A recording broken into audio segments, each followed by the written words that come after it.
I'm here with Brightview Exteriors today conducting an attempt to repair pliability test here on Mr. Sohail's roof. Here I have a wind damaged shingle. There's a nice wind crease at the very top of it. I'm gonna go ahead, the first thing I'm gonna do is I'm gonna go ahead and mark it with my pink chalk. I'm gonna mark it. Now the next thing I'm gonna do with my roofing snake, I am going to loosen all the shingles until I see where it starts and it ends. Actually, I can see a little bit of a gap here, so I know it's going to start here. Yep, my shingle starts here. I'm going to mark it in my yellow. As I go through the process, I'll be taking pictures with my glasses of everything that I'm doing, and then at the end I'm going to show the camera everything that has occurred in the repair. So I know my shingle starts here. I'm going to go 3 across, 1, 2, and 3. It's going to end there, but we're going to go ahead and loosen these ones.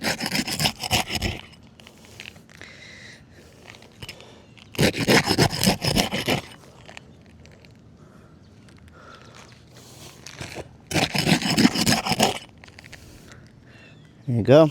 It ends here. I like to go and check every single one of them. Sometimes you never know if the shingle was repaired prior. So now I'm going to go to the next row above. I know exactly which shingles it's going to be already because it matches the ones that the one that I'm going to replace. So I'm going to start loosening these ones.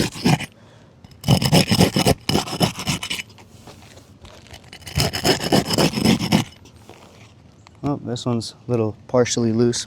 Okay, now what I'm going to do is I'm going to mark my area of repair.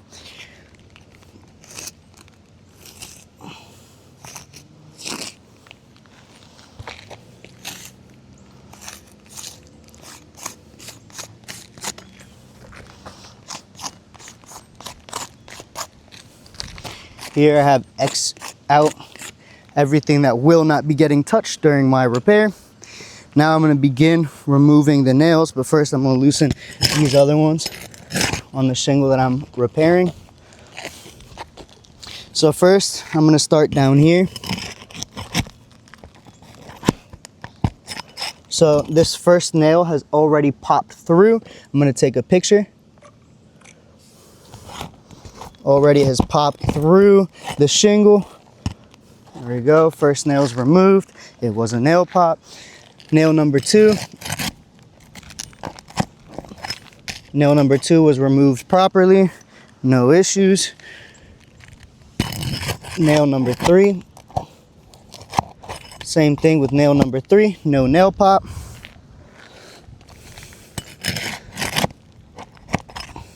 Nail number 4.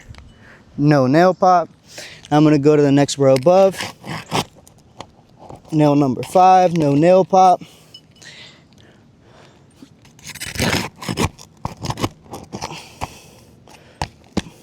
Nail number 6. No nail pop.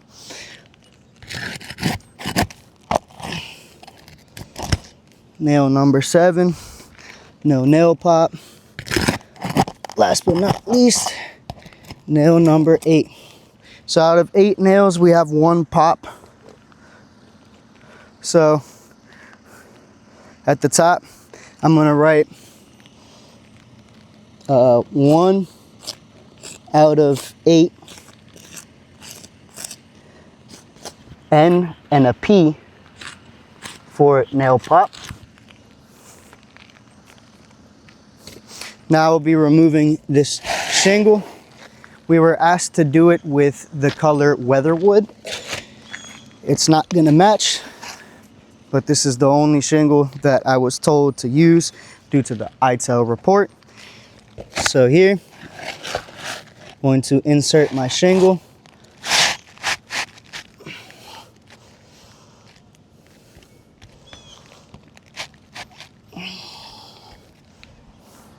And I'm going to begin inserting my nails.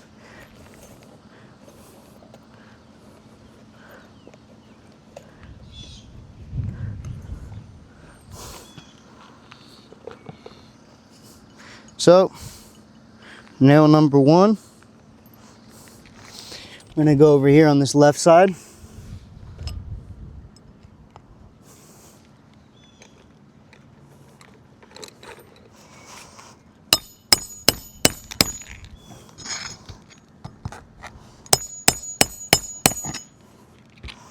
That is my nail number 1.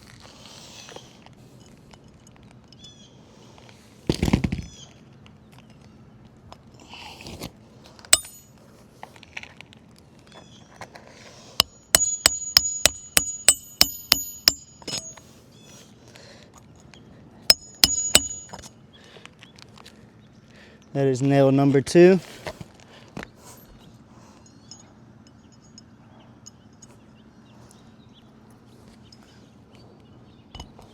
Nail number 3. So, hey Meta, start recording. So I'm going to take a video here as I'm hammering so you can see the granule loss that's coming off of this roof. There we go. It's nail number 3. Now we're going to go over here to nail number 4.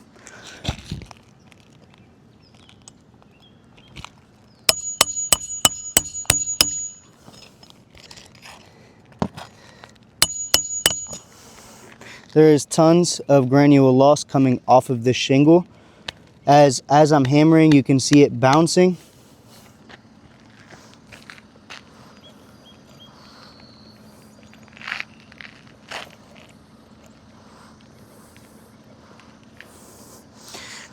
Now I'm going to go to the next row above.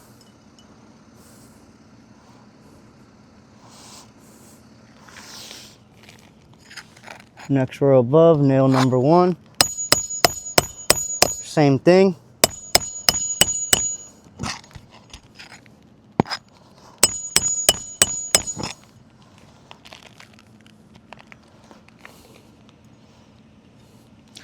Nail number 2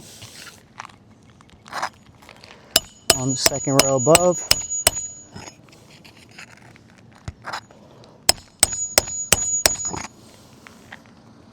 Nail number 3 and 4 under this last tab.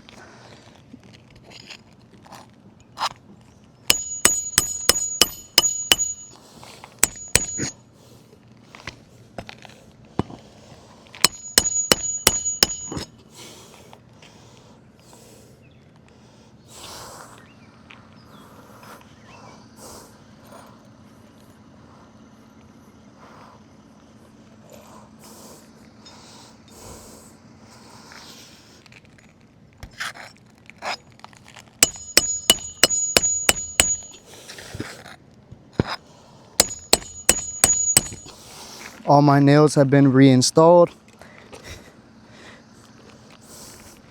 Now I'm going to bring the camera so we can evaluate what has happened during the repair.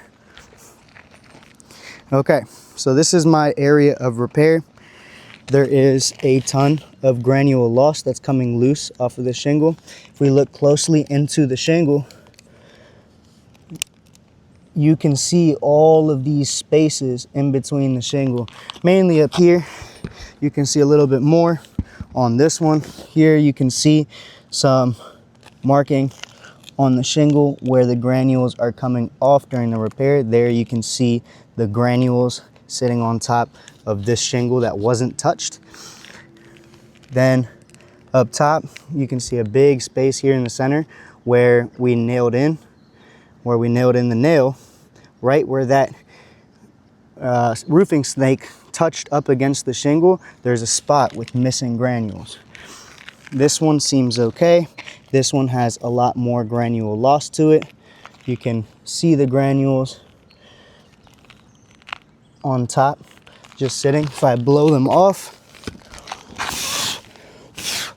you can see the spacing in between the granules where they are missing.